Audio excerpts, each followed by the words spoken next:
Emang kita hobi itu kerja kerja kerja, seperti Bapak Presiden kita kerja kerja kerja. Jadi kan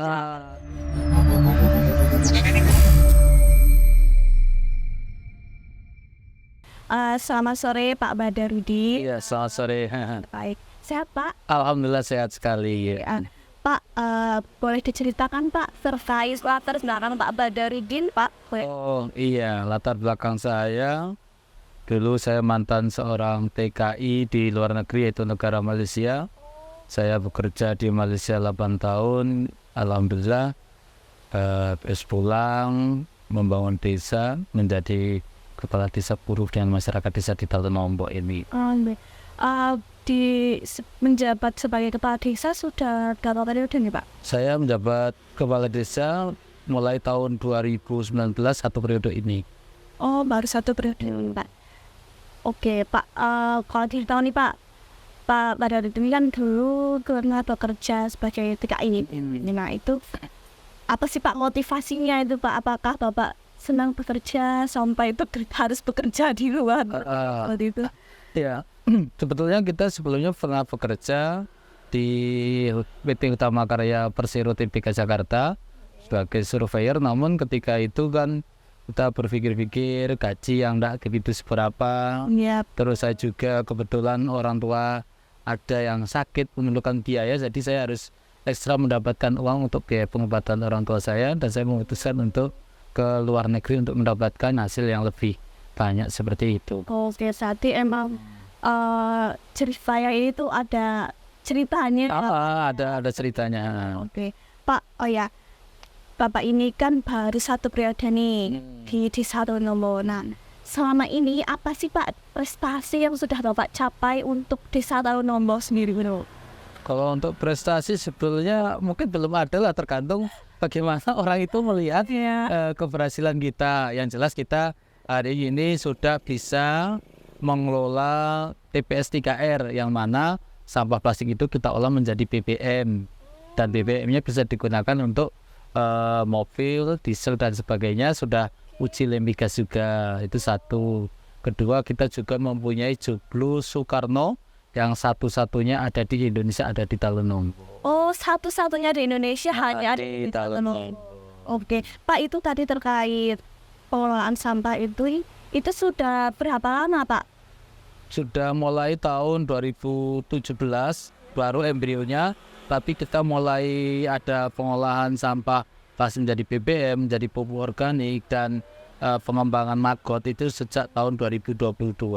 Oh, berarti ini Bapak bentuknya membeli sampah di warga atau warga yang mengumpulkan atau seperti apa Pak? Mekanismenya warga mengumpulkan sampahnya, terus ditarik iuran setiap bulannya itu Rp5.000, dan juga kami membeli sampah plastik baik domestik Talonombo ataupun luar Talonombo senilai Rp500 untuk kita olah menjadi BBM tersebut. Oke, berarti emang Desa Talonombo ini benar-benar memanfaatkan limbah itu ya Pak ya? Iya.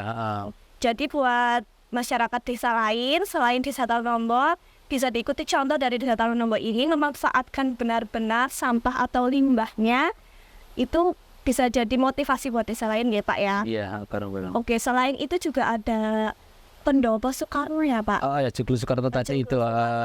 Itu sudah lama Pak? Joglo Soekarno kita resmikan di tahun 2023, 19 November kemarin, oleh Kepala BPIV Republik Indonesia Profesor Haji Wigen Wahyudi. Di sana kita menjadi area agroeduwisata. Di mana agroeduwisata ini memperkenalkan dunia pertanian kepada anak-anak dan juga orang perkotaan. Di sini ada kandang kambing komunal, ada 5 gazebo menjadi 5 Pancasila, dan juga fasum lainnya. Nanti kita bangun kolam renang, guest house, dan juga cottage di situ. Oh, nantinya. Oke. Itu berarti benar-benar ini tuh mengaplikasikan Desa Talonombo ini mengaplikasikan desa ramah sampah dan juga desa wisata nih Pak ya? Oh ya, dari situ apakah sudah ada kayak langganan atau apa ya, kayak kunjungan? Iya, kunjungan kayak dari SD mana itu sering gitu Pak setiap tahunnya? Oh, sudah. Alhamdulillah sejak tahun 2024 ini saja sudah ada ribuan orang datang ke sini, baik tingkat kabupaten dan juga luar Kabupaten Jabodetabek sudah berkunjung ke sini. Ini yang kemarin dari SMP Kebun Tumbuh Depok, terus ini tanggal 13, 15 Mei ini ada kunjungan dari Cikeas Bogor. Ada 71 siswa nanti live in di Desa Talonombo. Oh, sampai Cikeas. Iya, datang ke Talonombo. Berarti emang benar-benar sangat menarik sekali ya Pak. Iya, Itu ya Mbak ya. Oh, itu berarti itu sudah pernah dibuat penelitian nggak sih Pak? Kayak misalnya dari riset mana gitu? Kita ada kolaborasi dengan BRIDA, Badan Riset Inovasi Daerah Provinsi Jawa Tengah, yang sudah ikut peran serta mengembangkan Desa Talonombo. Sampai terpelaku. Iya. Keren banget ini teman-teman, buat desa-desa yang lainnya bisa dicontoh pengembangan dari Pak Badarudin. Ini bisa buat motivasi teman-teman kalian ya. Ya Pak, terus dari prestasi Desa Talonombo ini dari Bapak sendiri itu bagaimana sih Pak dalam pengelolaan SDM dan SDA-nya itu di Talonombo itu seperti apa? Pengelolaan sumber daya alamnya kita kolaborasikan dengan berbagai pihak, berbagai instansi, dengan cara kita mengundang mahasiswa-mahasiswi untuk membuat kegiatan di sini. Itu tentunya akan menambah wawasan bagi sumber daya alam yang ada, kita olah menjadi lebih baik. Seperti hari ini kita singkong diolah menjadi makanan untuk meningkatkan hasil produksinya, nilai jualnya tinggi, dan juga pisang, terus olahan bambu. Hari ini kita Talonombo juga anak muda memproduksi tusuk sate, tusuk gigi itu dari Talonombo juga ada. Pentingnya siaran juga ya Pak ya. Untuk peningkatan SDM ya, kita melalui kegiatan PKK, kita melakukan pelatihan-pelatihan seperti menganyam, membatik, dan juga membuat ini handicraft itu, tangan tas itu untuk souvenir itu. Hari ini mereka ibu-ibu membuat, dan juga pelatihan salon. Ini hal kecil, mensyukur itu hal kecil, tapi kita berpikir dengan nilai cukur satu kepala itu 10.000, ketika anak muda itu nanti potong rambut dapat 3 orang atau 5 orang sudah 50.000. Jadi ekonomi itu tetap berjalan seperti itu. Oke. Oh Pak, tadi kan Bapak kan mengatakan bikin tusuk sate, tusuk gigi, handmade tas. Nah, itu nanti distribusinya itu di kemana Pak? Sementara waktu ya kita bantu promosikan melalui media sosial yang ada. Terus kita door to door ke dinas-dinas seperti itu. Oke. Buat teman-teman anak muda jangan lupa terkait tentang apanya Pak tadi? Tentang pembuatan tusuk sate ada. Itu bisa dibeli. Terus handcraft tangan itu handbag ada dari plastik, itu harganya juga cukup murah, dari Rp7.000 sampai Rp50.000 tergantung permintaan motifnya. Oke, jadi produk lokal itu lebih menarik ya Pak. Cintailah produkmu. Seperti itu. Oh ya Pak, katanya ya Pak, selain dari tusuk gigi dan juga handmade itu, katanya juga di sini terkenal dengan batik Talonombo. Batik Talonombo itu di tahun 2008 kita adalah pencetus batik pertama yang ada di Kabupaten Wonosobo. Jadi cikal bakal batik itu ya ada di Talonombo ini. Untuk meningkatkan produktivitas batik dan juga memperkenalkan batik, kita setiap ada hari batik 2 Oktober itu kita buat acara fashion show batik, dan kita undang teman-teman media baik lokal maupun nasional untuk meliput kegiatan tersebut. Oh, itu setiap hari atau ada event tersebut? Ada event batik tanggal 2 Oktober kan hari batik. Oh, setiap tanggal 2 Oktober. Kita buat Itu event batik. Nah itu Pak, untuk batik Talonombo ini kan tadi sudah sampai keluar ya Pak. Itu paling jauh sampai mana Pak? Batik Talonombo kita promosikan itu jual sampai ke luar negeri. Sampai ke luar negeri? Dengan cara kita memperkenalkan batik ini dengan bantuan teman-teman TKI, TKW ada di luar negeri untuk juga menjual ke teman-temannya seperti itu. Tapi ini kan batik Talonombo ya. Dari masyarakat atau Desa Talonombo sendiri ini tuh kayak selalu pakai nggak sih, kayak sudah rata-rata pakai batik Talonombo? Rata-rata sudah memakai. Sudah memakai. Rata-rata sudah memakai batik Talonombo. baik. Itu pengrajinnya juga di sebelah mana Pak atau di Pengrajinnya ada satu tempat, nanti berkelompok mereka membuat kegiatan itu berkelompok. ya baik. Tapi dari kayak pernah nggak sih Pak kayak Desa Talonowo ini kan terkenal dengan batiknya, kayak Desa Talonowo itu mengadakan pelatihan batik gitu.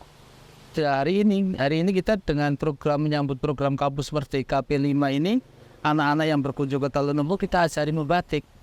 Di situ di Joglo Soekarno itu. Coba sekarang itu sampai bahkan masuk di program Kampus Merdeka. Pak. Iya. Benar-benar keren sih ini. Teman-teman harus bisa mencoba batik dari Desa Talonowo ini lebih bagus dan juga cintai produk lokal kita ini. Oke Pak, yang pertanyaan yang lain itu sektor apa saja Pak yang diperkuat untuk mensejahterakan masyarakat Talonowo itu? Iya. Ada apa aja Pak? Karena kita adalah Talonowo ini terkenal dengan pedesaannya, dan kita angkat sektor pertanian dan juga perikanan. Ini kita tidak hanya sekedar untuk bercocok tanam tanpa ilmu, tidak, tapi kita juga menggandeng perguruan tinggi baik dengan UGM, IPB.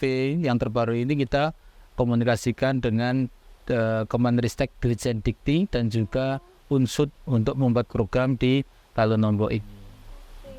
Berbagai pihak. Berbagai pihak. Tak ngomong-ngomong Unsud nih Pak, saya juga kan alumni Unsud. Saya sebenarnya tertarik sih Pak kalau membicarakan pertanian ini. Sebenarnya ada manfaat baik nggak sih Pak, kayak apa ya, dampak yang baik untuk Desa Talonowo dari Unsud ini tuh contohnya apa saja Pak?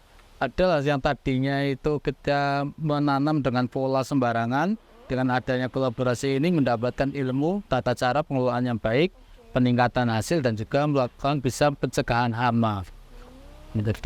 Itu terkolaborasi dengan Unsud itu sudah lama atau baru terbangun ini? Oh baru dan tahun ini. Iya. Baru awal tahun ini.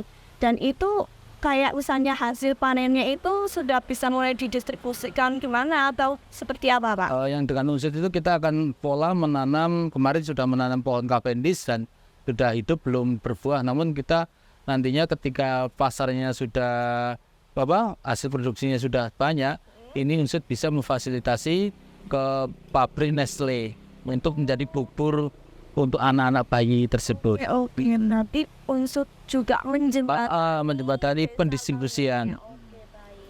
Oh ya Pak, terus dari selama yang Bapak ceritakan ini, saya dan juga desas-desusnya kayak wah, Kades Talonowo itu benar-benar buat prestasi banyak. Desa Talonowo baru 1 periode tapi sudah punya prestasi yang oke gitu. Pak, ada nggak sih Pak bisa diceritakan suka dukanya jadi Kades Talonowo? Ya, suka dukanya itu banyak sekali ketika kita, apalagi waktu awal corona itu kan masyarakat tidak boleh ini, tidak boleh itu, ada pembagian sembako yang tidak merata di masyarakat, itu kan jadi bergejolak. Dukanya itu kerja menjadi kepala desa itu standby 24 jam, siap melayani masyarakatnya 24 jam. Kita hidup tidak begitu tenang lah sebetulnya menjadi kepala desa ini, karena ada warganya yang ini, yang itu, yang ini, yang itu, semua orang, teman-teman kepala desa merasakan semuanya. Ya, sukanya bisa kerja bersama keluarga, bisa memberikan yang terbaik kepada masyarakatnya dengan program-program yang kita laksanakan di masyarakat seperti itu. Oh Pak, selain jadi Kades juga Bapak ada sendian lain enggak Pak? Selain kepala desa saya juga ada usaha jualan ini perabot rumah tangga, peternak dan juga petani seperti itu. Berarti Bapak ini lebih suka di sektor pertanian atau di sektor perdagangan Pak sebenarnya? Ya, perdagangan juga masuk semua. Semua masuk, mana-mana yang menghasilkan, karena memang kita hobi itu kerja. Seperti Bapak Presiden kita kerja. Jadi iya, kerja. Jadi apapun yang menghasilkan uang, lagi itu halal ya kita laksanakan. Oke, selagi itu masih halal dan juga bermanfaat nih Pak. Iya. Oke. Terus Pak, bagaimana sih Pak menurut Bapak pendapat dari calon pemimpin Wonosobo yang baik itu seperti apa Pak? Harapan kami calon pemimpin masa depan Kabupaten Wonosobo itu ya bisa menjembatani UMKM yang ada, karena UMKM itu pendongkrak ekonomi kemasyarakatan dari bawah hingga ke tingkat nasional. Dengan cara mungkin ketika hal-hal kecil ini yang perlu dilakukan, ketika adanya pemberian hampers hari raya itu menggunakan produk-produk lokal UMKM itu untuk mendorong dan meningkatkan serapan produksi dari masyarakat. Terus yang jelas ya infrastruktur, dan tidak lupa yang terpenting adalah ini, bagaimana peningkatan SDM dan juga fasum untuk anak-anak muda, karena di tahun 29 nanti adalah generasinya anak muda. Jika pemilihnya juga melonjak tinggi, generasi emas itu harus disiapkan dari sekarang. Program-program yang menyasar ke golongan anak muda ini seperti sarana olahraga, youth center ini perlu dibangun. Sport komplek, ini hal-hal kecil lagi perlu dibangun untuk mendongkrak atlet Wonosobo itu muncul. Ya, terutama dari adanya juga Sukarman juga tadi ya Pak ya, itu kan untuk edukasi anak-anak ya Pak. Jadi anak-anak tuh nggak harus belajar ya baca buku aja, tapi juga berekspresi dan lainnya ya Pak ya. Oh ya Pak, tadi kan Bapak sempat mengatakan infrastruktur Pak.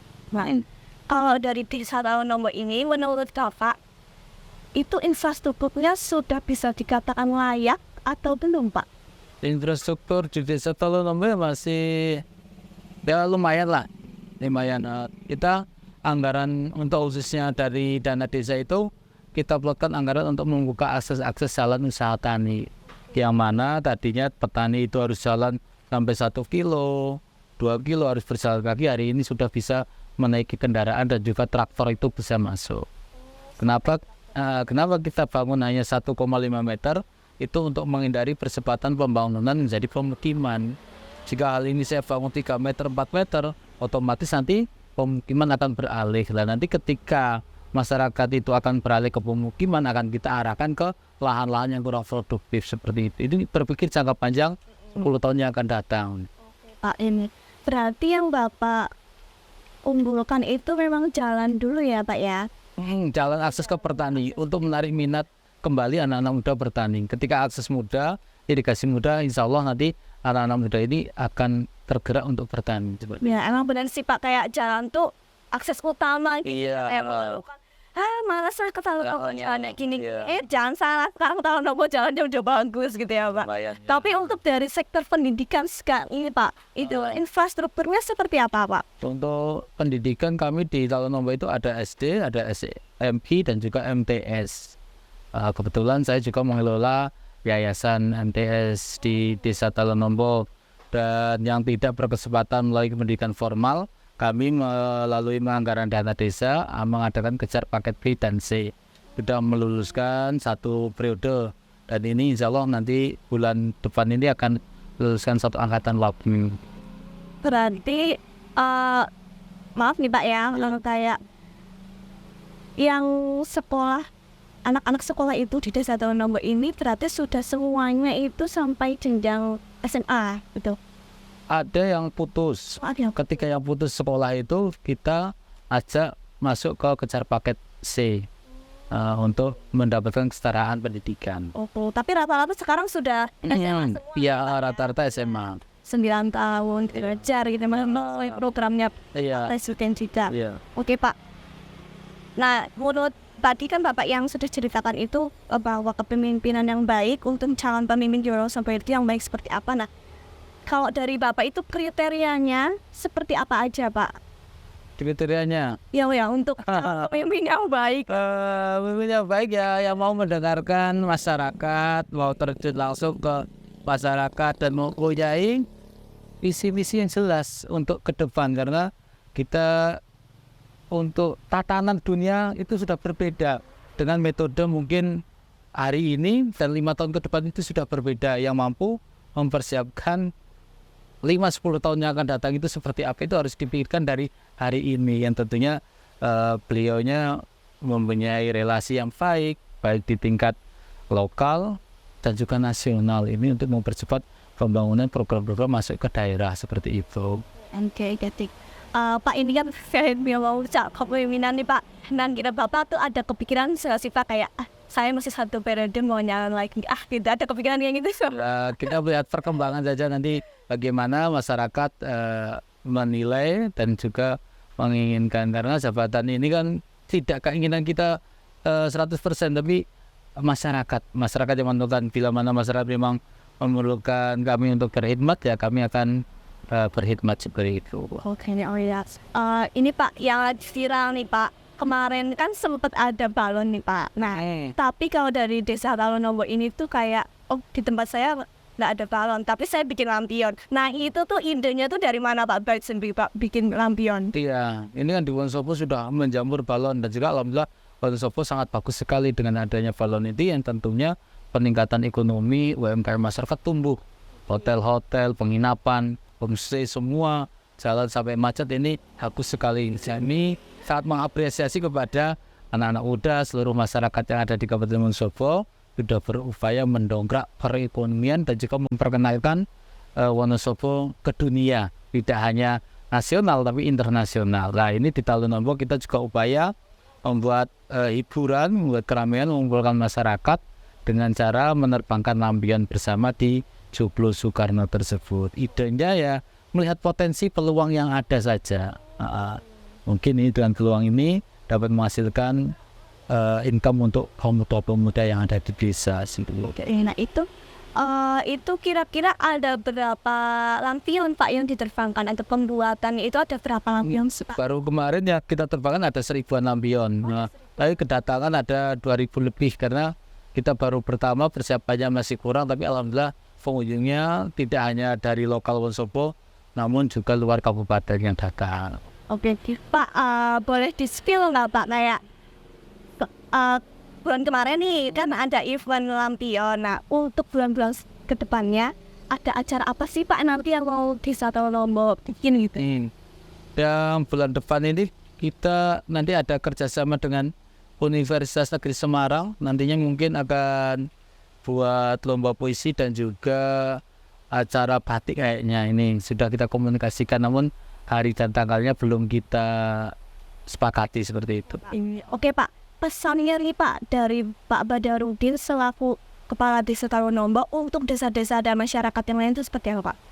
Pesan-pesannya kepada masyarakat khususnya generasi muda, perbanyak belajar dan juga kita meniru dan melihat saja lebih sudut itu mudah sekali untuk kita terapkan. Terus apalagi hari ini dengan kemudahan teknologi kita belajar lebih cepat, dan tentunya kenakalan remaja harap dikurangi ketika ada anak-anak muda sebagian mungkin bermain slot dan sebagainya harap ditinggalkan. Tidak akan ada menang-menangnya. Kita yang tua-tua itu sudah paham sekali. Ini perlulah untuk desa-desa lain.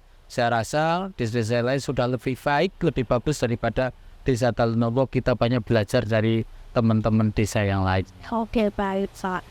Baik Pak, terima kasih ini informasinya cukup menarik sekali bagi saya. Kayak saya jarang main ke daerah Sapuran bertemu dengan Pak Badarudin selaku Kepala Desa Talonombo. Oh ternyata di Talonombo itu banyak sekali edukasi yang saya nggak tahu, bahkan sampai unsur pun dan institut lain pun kerjasama dengan Desa Talonombo. Menarik sekali Pak buat saya.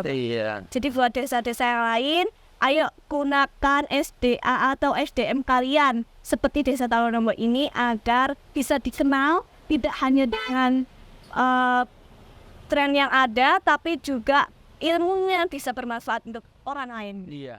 Terima kasih Tuhan. Iya, sama-sama ya.